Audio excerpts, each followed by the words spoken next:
उत्तर प्रदेश पंचायत राज चुनाव को लेकर सरगर्मियां हुई तेज। जहां पर विश्व कोरोना जैसी महामारी से जूझ रहा है, वहीं चुनावी माहौल गर्म हो चुका है। सरपंच चुनाव को लेकर उम्मीदवार रात दिन एक कर जुटेंगे वोट बटोरने में। वहीं साधना डिजिटल की न्यूज की टीम पहुंची है धरातल पर। क्या होंगे मुद्दे और मसले, क्या होंगे चुनावी वादे, जनता किसे चुनेगी गांव का मुखिया, कौन होगा गांव का भविष्य, जनता करेगी तय। देखिए चुनाव को लेकर क्या है गांव की कहानी, खुद उम्मीदवार की जुबानी। साधना डिजिटल न्यूज उत्तर प्रदेश। नमस्कार, गांव की सरकार में आप सबका स्वागत है। आज हम पहुंचे हैं ग्राम पंचायत सलेमपुर। प्रधान पद के प्रत्याशी हमारे साथ हैं दिनेश बाबू वांचा। इनसे जानना चाहते हैं किन मुद्दों को लेकर चुनाव मैदान में उतरे हैं। पूर्व में भी ये प्रधान का चुनाव लड़ चुके हैं, जनता ने साथ नहीं दिया। इस बार कौन सी समस्या है जो जनता ने इनको खड़ा किया, जानते हैं क्या है गांव की कहानी, खुद प्रत्याशी की जुबानी। सबसे पहले दिनेश जी स्वागत है, नमस्कार। फौजी साहब, देश की सेवा करते करते अब गांव की सेवा, पहले वो धर्म निभाया, अब ये धर्म की ओर आप अग्रसित होने जा रहे हैं। सबसे पहले हमारी तरफ से आपको हार्दिक शुभकामनाएं। धन्यवाद। फौजी साहब, किन मुद्दों को लेकर चुनाव मैदान में उतरे हैं आप? हमारा सर्वप्रथम मुद्दा जो रहेगा, जो महिलाएं गर्मी में पानी के लिए रोड पे जाना पड़ता है 1-1 किलोमीटर, और बाहर से 20 लीटर पानी 20 रुपये में लेके आते हैं, मोटरसाइकिल लेके जाते हैं। तो हमारा सबसे पहला जो प्रोजेक्ट रहेगा वो जल के लिए रहेगा, क्योंकि जल ही जीवन है। और वो महिलाएं सर पे ढो के पानी ला रही हैं। इस मुद्दे को हल करना मेरा प्रथम रहेगा। ये मेरा सबसे प्रथम मुद्दा है। जब जल है तो जीवन है। नहीं फौजी साहब, बहुत अच्छी बात कही, जल है तो जीवन है जी। क्या कारण रहा कि पेयजल की समस्या यहाँ गांव में आती रही? किसी भी प्रधान ने या एमएलए एमपी ने इसकी ओर ध्यान नहीं दिया, कारण क्या रहा? कारण सर ये रहा कि ये छोटा सा गांव और एससी वर्ग का था।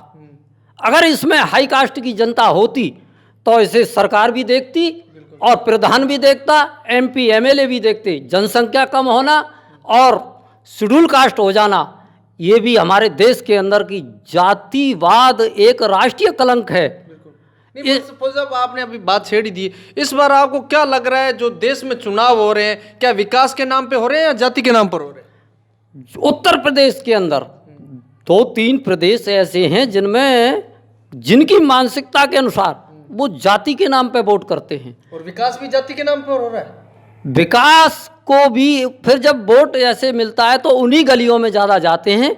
मगर मेरा मानना है कि मानवता के आधार पर विकास होना चाहिए। मेरा मानना है, ये मेरी निजी राय ये है कि ब्राह्मण हो, क्षत्रिय हो, वैश्य हो, शूद्र हो, मानवता के आधार पर विकास होना चाहिए, ना कि जातिवाद के आधार पर विकास होना चाहिए। इसको मैं कलंक मानता हूँ। बिल्कुल बिल्कुल। आज ऐसे नेता जो मतभेद कर रहे हैं, यहाँ जातिवाद के नाम पर वोट बटोर रहे हैं और वैसे विकास कर रहे हैं, वो गलत है।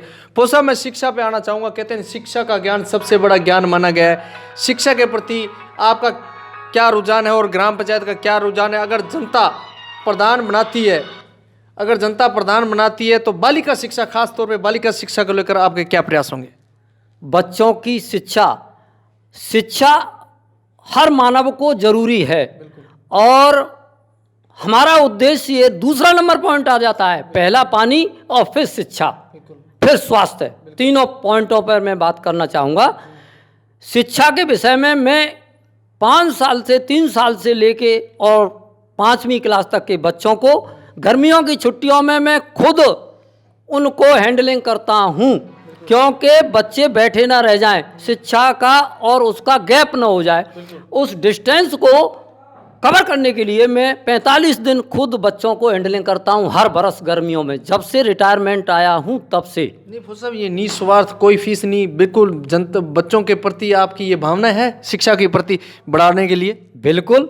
ये मैं अपनी पेंशन जो मिलती है मेरे को, उसमें से कलम और कॉपी खुद दे कर के बच्चों को शिक्षा देना मेरा परम कर्तव्य समझता हूं, क्योंकि जीवन का पता नहीं कब अंत हो जाए। इसलिए मेरा मानना ये है, जब हम भये जग रोया, जग हंसा। जब हम भये, जब जग हंसा, जब हम पैदा हुए तो माँ आप सब हंस रहे थे। जब मैं चला जाऊं तो जग मेरे को याद करे, मैं ये चाहता हूं। और सबकी मानसिकता ऐसी होनी चाहिए कि हर बच्चा पढ़े, हमारे देश का एक भी नागरिक अशिक्षित न रह जाए। वो सब अब मैं आऊँगा चिकित्सा व्यवस्था। जी। चिकित्सा व्यवस्था सुचारू रूप से ग्राम पंचायत में चल रही है आपके? कोई चिकित्सा का कोई जैसा होना चाहिए वैसा नहीं है, लेकिन ये कलम अगर हमारे हाथ में लग जाएगी तो वो एम्बुलेंस चिकित्सा वाली यहीं बच्चों को देखने आएगी, जिनको कम से कम 3 किलोमीटर 4 किलोमीटर चलना पड़ता है। गरीब आदमी के पास साधन नहीं है, मोटरसाइकिल नहीं है, साइकिल का रिवाज खत्म हो गया, साधन बहुत कम है, एक्सीडेंट बहुत ज़्यादा है। तो 100 आदमी वो दवा के लिए वहाँ क्यों जाएंगे, एक डॉक्टर यहाँ क्यों नहीं आएगा? तो ये हम इच्छा शक्ति रखते हैं, हम बुलाएंगे, सरकार से अपील करेंगे, अपना मुद्दा रखेंगे, भाई हमारे 100 आदमी वहाँ क्यों जाएं, आपका एक आदमी आके हर संडे को देख सकता है, उप स्वास्थ्य केंद्र बना के देख सकता है। देख सकते हैं, और ये आसान काम है, हमारे देश के अंदर ऐसा होना चाहिए। फौजी साहब, ज़्यादातर मेरा जब फील्ड रहा है गाँव की ओर जाते हैं, हमें 3 मुद्दों पर चुनाव दिख रहा है, बिजली, पानी, सड़क। सुचारू रूप से ग्राम पंचायत में सही ढंग से चल रहे हैं या नहीं चल रहे? कुछ ग्राम पंचायतें हैं, कुछ ग्राम पंचायतें हैं जो कि अपना काम और जीवन रक्षा के लिए, आत्मरक्षा के लिए सब प्रकार का काम देख रही हैं, और सबको ऐसा देखना चाहिए। वो सब मैं अब आऊँगा युवा वर्ग के लिए। आजकल आपको भी लगा होगा युवा वर्ग नशे में बहुत ज़्यादा लिप्त होता जा रहा है, क्या प्रयास रहेंगे ग्राम पंचायतों को भी नशा मुक्त किया जाए? मेरा उनको सुझाव ये रहेगा कि नशा हमारी समाज को, हमारे जीवन को, हमारे गांव को और हमारे देश को बिल्कुल नीचे ले जा रहा है।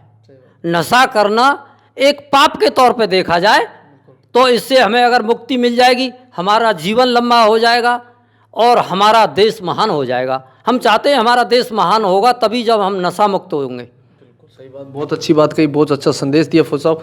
फौज साहब, सही मायने में जी एक प्रधान का दायित्व क्या होता है गांव की ओर? प्रधान का दायित्व ये मेरे ख्याल से ये होना चाहिए, मेरे हिसाब से, जन जन सोए न कोई भूखा बच्चा, कोई बच्चा शाम को भूखा नहीं सोना चाहिए। गांव का प्रधान का दायित्व है हर घर को, हर चौखट को जाके मालूम करे कि पानी है, रोटी है शाम के लिए, चूल्हे में आग जलाई कि नहीं जलाई, किसी का चूल्हा ठंडा तो नहीं पड़ा है। तो हम लोगों का वो प्रधान पद का थोड़ा सा ख्याल रखना चाहिए, यही मेरी इच्छा है, और ऐसा हर प्रधान करे तो मेरे भारतवर्ष महान है। फौज साहब, 29 तारीख को गांव की सरकार बनने जा रही है, आप अपना चुनाव चिन्हें और ऊपर से कोरोना काल भी है, जनता से एक अपील कीजिए आप। जनता से मैं अपील भी करता हूं और मैं मास्कों का डिस्ट्रीब्यूट भी कर रहा हूं, लोगों को समझा भी रहे हैं। मैंने मास्क आपके सामने खोल दिया है, मैं एट ए टाइम मेरी पॉकेट में मास्क रखा हुआ है। मैं मास्क के बगैर हर बच्चे को, हर युवा को, वृद्ध हो कोई भी हो, जन को ये समझा रहा हूँ कि मास्क का इस्तेमाल ज़रूर करें। इसमें लापरवाही करने, जीवन के साथ लापरवाही किस बात की? बिल्कुल साहब, अपने जीवन के साथ लापरवाही करना अपने आप को धोखा देना है। जब सरकार आदेश कर रही है तो मास्क लगाना चाहिए। ये साइंस का सवाल है, मेरा नहीं है, विज्ञान कह रही है। किसी साधु महात्मा ने तो नहीं कहा, जादू मंत्र टोने वाले ने तो नहीं कहा, विज्ञान कह रही है कि मास्क लगाइए, तो हमें लगाना चाहिए। सरकार इस विषय पर हम सम्मान करते हैं विज्ञान का। तो साहब 29 तारीख को है, आप अपनी वोट अपील भी करें और चुनाव चिन्ह भी बताएं जनता को। मेरा चुनाव चिन्ह इमली है। अगर इमली विजय होती है तो मेरी पूरी समाज, चाहे वो कोई भी कास्ट का हो, सबके लिए एक समानता से देखा जाएगा, सबके साथ एक नज़र होगी, सबके लिए जन सुविधा होगी। जो पानी हो, शिक्षा हो, मेडिकल लाइन की सुविधा हो, सभी के लिए बराबर समानता के आधार पर, पात्रता के आधार पर, किसी के साथ भाई बंदी भेदभाव, क्योंकि मैं एक फौजी आदमी हूँ, मुझे पूरा हिंदुस्तान का नागरिक अपना भाई बहन नज़र आता है। बिल्कुल, धन्यवाद फौजी साहब चैनल में बात करने के लिए। आज हमने बात की फौजी साहब से, इन्होंने बताया हमारा सपना है ग्राम पंचायत का चौमुखी विकास करवाना। अगर जनता का साथ रहा तो विकास होगा, और साथ में इन्होंने कोरोना वायरस पर भी एक टिप्पणी भी की है, एक अपील भी की है, मतदाताओं से अपील की है कि 2 गज दूरी, मास्क है जरूरी। कम से कम मतदाता जो 29 तारीख को मतदान करने के लिए जा रहा है वो मास्क जरूर पहने और सोशल डिस्टेंसिंग का ध्यान रखे। और साधना की न्यूज़ की टीम भी ये सभी से अपील करी है, मास्क जरूर पहने। देखते रहे साधना न्यूज़। मैं शंकर बंसारी, मेरे सहयोगी अजय शर्मा।